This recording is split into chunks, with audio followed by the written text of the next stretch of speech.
रानो, तुम्हें पता है हमारे घर में अंडा आया है। मैंने कहा मैं अपनी बहन के लिए मिठाई लेके जाती हूँ, ये लो मुंह मीठा करो। अरे गौरी, ये तो बहुत ही खुशी की बात है। तुम्हें बहुत बहुत मुबारक हो। तुम्हारा बहुत शुक्रिया, तुम मेरे लिए इतने अच्छे लड्डू लेके आई। लेकिन रानो, एक छोटा सा मसला है। मैंने कहा मैं अपनी बहन रानो को ही बताऊंगी। जी जी कोरी कव्वी, क्या मसला है तुम मुझे बताओ, मैं तुम्हारा मसला हल करने की पूरी कोशिश करूंगी। रानो, वो मेरे शौहर कालू को किसी काम के सिलसिले में जंगल से बाहर जाना पड़ा है, तो मैं तो अंडे के ऊपर बैठती हूँ, मैं भोजन नहीं ला सकती। क्या तुम मुझे थोड़े दिन के लिए भोजन ला के दे सकती हो? जैसे ही कालू वापस आ जाएगा फिर वो भोजन ले आया करेगा। ठीक है गौरी, तुम परेशान नहीं हो, मैं तुम्हारे लिए भी भोजन ले आया करूँगी, कोई मसला नहीं है। रानो, तुम्हारा बहुत बहुत शुक्रिया, तुम बहुत अच्छी हो, मुझे पता था तुम कोई ना कोई हल ज़रूर निकाल लोगी। चलो ठीक है, अब मैं चलती हूँ। और गौरी कव्वी वहाँ से चली जाती है। और रानो चिड़िया मज़े मज़े से वो लड्डू खा लेती है जो गौरी अपनी दोस्त रानो के लिए लेकर आती है। कालू, मैंने रानो चिड़िया को बहुत अच्छे से बेवकूफ़ बना दिया है। अब तू भी अपने चाचे के घर चला जा और आराम से बैठ के भोजन करना, और मैं भी यहाँ आराम से बैठ के भोजन करूँगी। और फिर कालू कौवा चुपके से घर से चला जाता है।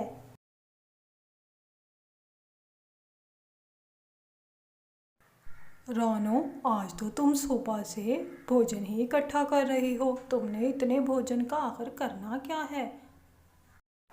मिट्ठू भाई, वो रानो के शौहर जंगल से बाहर गए हुए हैं, इसलिए वो अंडे पे बैठती है। उसने मुझे कहा है कि तुम मुझे भोजन ला के दे दिया करो, इसलिए मैं अपने लिए और अपने बच्चों के लिए और गौरी कव्वी के लिए भी भोजन इकट्ठा कर रही हूँ। अच्छा अच्छा, ये तो तुम बहुत ही अच्छा काम कर रही हो, बहुत अच्छी बात है।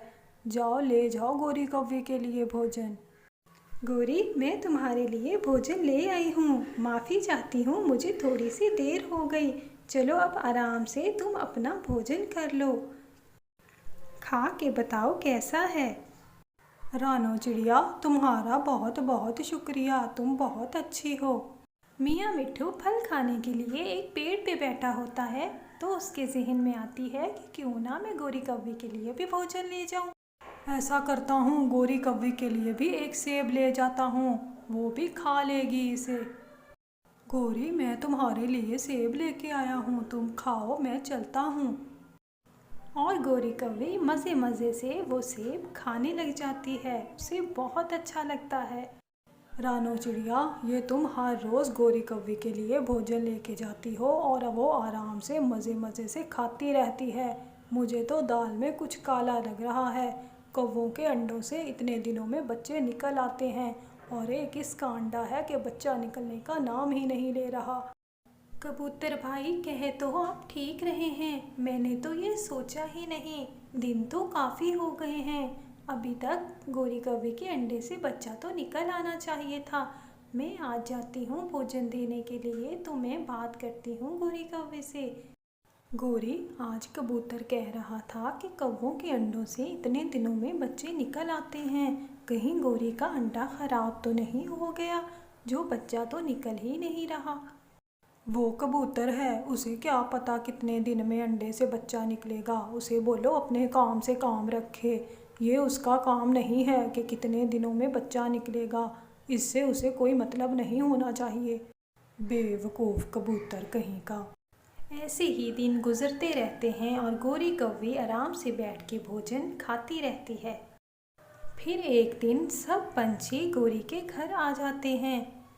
गौरी, इतने दिन हो गए हैं तुम्हारे अंडों से बच्चे नहीं निकल रहे, हमने सोचा क्यों ना जाके अंडे को चेक करें, कहीं ये ख़राब तो नहीं हो गया। अरे नहीं नहीं, ये ख़राब नहीं हुआ, हमारे अंडों से लेट ही बच्चे निकलते हैं, तुम लोग जाओ, ऐसा कुछ नहीं है। जैसे ही कबूतर अंडे को हाथ लगाता है तो वो तो अंडा प्लास्टिक का होता है, वो उछलने लग जाता है। अरे कबूतर भाई, ये अंडा तो प्लास्टिक का है, इसीलिए ये इतना उछल रहा है। ये गोरी कौवी हमें इतने दिनों से बेवकूफ़ बना रही है। और गोरी कौवी जल्दी से उड़ के विंडो से बाहर चली जाती है। और फिर क्या, गोरी आगे आगे और सारे पंछी पीछे पीछे।